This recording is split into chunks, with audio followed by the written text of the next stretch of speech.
tercera startup, nuestro equipo fundador somos todos emprendedores en serie, y un poco el consejo que yo podría dar a la gente que está empezando es que no se enamoren de sus ideas.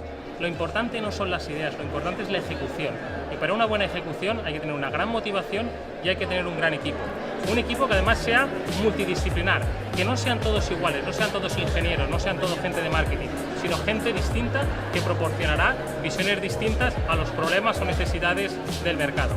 Eso, mucho esfuerzo, mucha resiliencia, no desmotivarse, esto es una montaña rusa y con tesón y esfuerzo seguro que llegarán los buenos resultados.